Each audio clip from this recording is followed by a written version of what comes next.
Welcome back to Gin Reviews from South Florida. Tonight we're gonna take a trip back to Minnesota and dive into Prairie organic gin.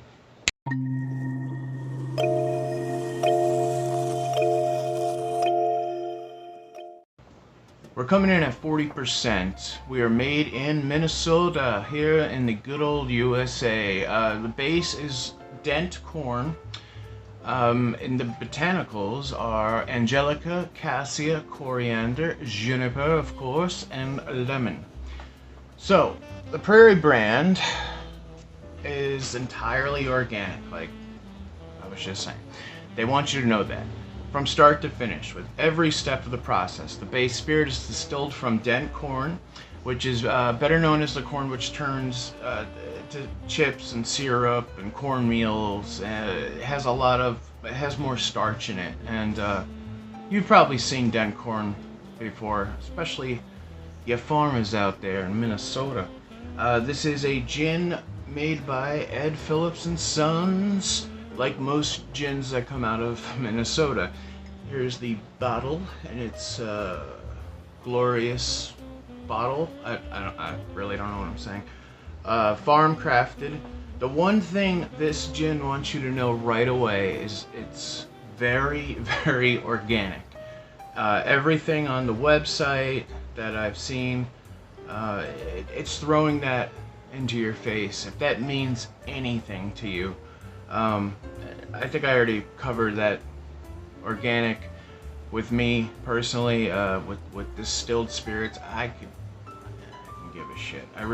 It doesn't matter to me. If you're distilling something, what does it matter? If the corn is whatever. But that's besides the rant. I do like this bottle. I like that Phillips and Sons logo is here, because not a lot of their other gins, they actually put like that name on the bottle. So it's a cool distillery. They do so many different gins. On the back of this bottle, it says, "Our story begins with organic family farmers who work hard to keep their fields free from harmful pesticides. The result is an award-winning organic gin with bursts of herbs, sage, juniper, and exotic spices, which complement a refreshing mouthfeel with a long, delicate finish." I like just now noticing the corns right there. This is, yeah, a little cool. It's a natural cork. I love that, as we all know. Let's just open this bastard up. Ooh, somewhat easy, I guess. I never should say that. I should learn my lesson. Huh.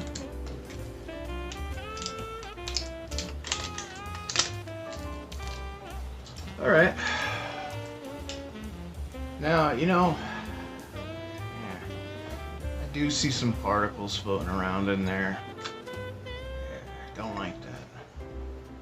So, let's pop this little bastard open here and see what we get ourselves into.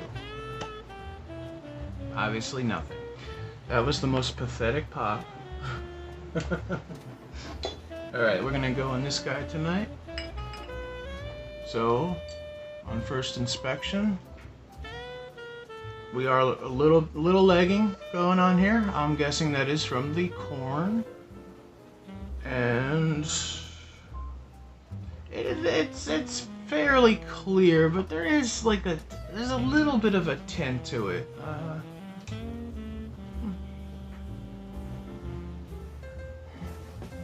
You know what?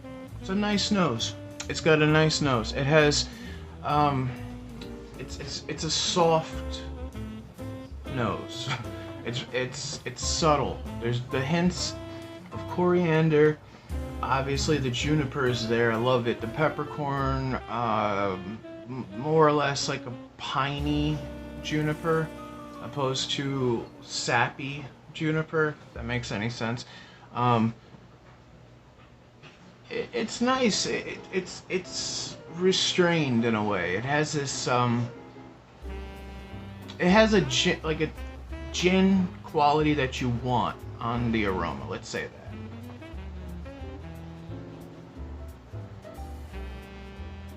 Salute.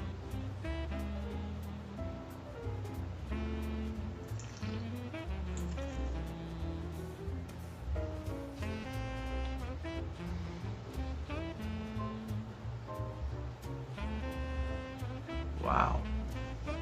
It's not bad for a 40%. Now the burn is nowhere, and kind of a little disappointed on that. I thought with that dent corn I'd get more of a, but it's nice. The base spirit is really nice. I can taste the corn itself. It's malty, but it's not burnt, which, you know, ugh, don't get me started on burnt corn. It's very clean, okay? It's very classic, and in a lot of ways. I'm picking out more or less like beef eaters than opposed to like Tanqueray.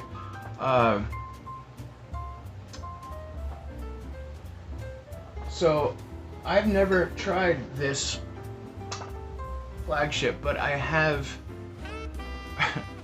tried their Navy Strength, and I gotta be honest, I think this flagship one is way better in taste than this. This is a gin to get the job done if you want to have, you know, you want to just wipe the day clean. This would be your gin to go to. The problem with this though is this is like one of those, it's one of those gins that's gonna give you like a nasty hangover headache in the morning because of the first the 57% and the base, the corn. It's too much sugar in it. All right, so we're gonna just make a standard martini here, and I thought I'd use this beautiful. There's a ½ ounce of dry vermouth. I'm gonna do 2, so 3 ounces tonight of this gin, just because it's 40% and I wanna, you know, I wanna push the limits to the fullest, you know what I mean? Alright, so ever twirling and swirling in a... Okay, so I am gonna kind of break a tradition here tonight. I'm out of olives, it happens, but I did put a little brine. You know what, speaking of which, it reminded me, little Regans. You gotta have the bitters, man. What I'm doing tonight, in lieu of olives, just a little bit of celery leaf. I think that really goes well with a martini. And I know some of you might think it's like a Bloody Mary in a way, but it's just have a little vegetable, you know? All right, this into that.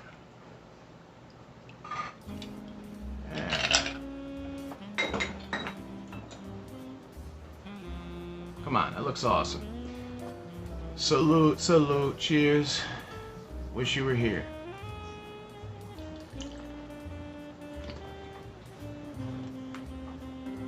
Okay.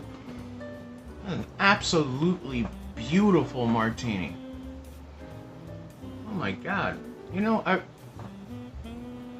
some people out there were trying to put this notion of this gin not being anything special at all, and I strongly disagree with that. This is a really nice, almost like a classic London dry.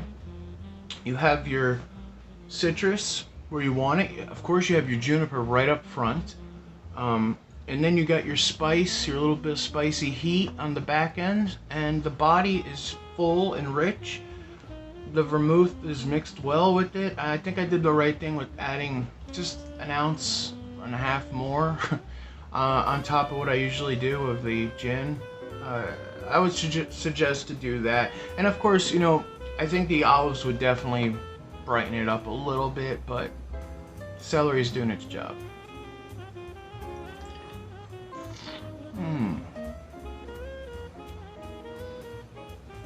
I like this a lot. I'd say, if you haven't tried this yet, definitely pick a bottle of it up. It's not terribly expensive. It's a lower end gin. I've seen it anywhere from $15 to $22. Personally, on this bottle here, it was 18 and change, and that's fair. That's a fair price for this gin. It's very nice. Another really nice product from Ed Phillips out there in Minnesota, you betcha. Alright, well, from me to you to me, and to everyone here in the States, from sea to shining sea, I want to wish you a wonderful night, a morning, a gorgeous afternoon. Thank you so much for all my amazing subscribers with the comments and the likes, and you guys are really, I feel like, you know, this channel is starting to pick up a little more, and it's a great thing. It really is. It's such a cool thing to be involved in this community, you know, and to, I guess, consider myself a creator. I don't know. Yeah, I'm happy with that. Anyway, cheers, salute, you bastards.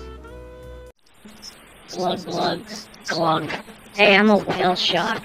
Did you know there's no state mammal or animal for the state of Minnesota? So I'm officially gonna take over here and be the state mascot, a whale shark. Glug, glug. Drink gin, subscribe, bastard.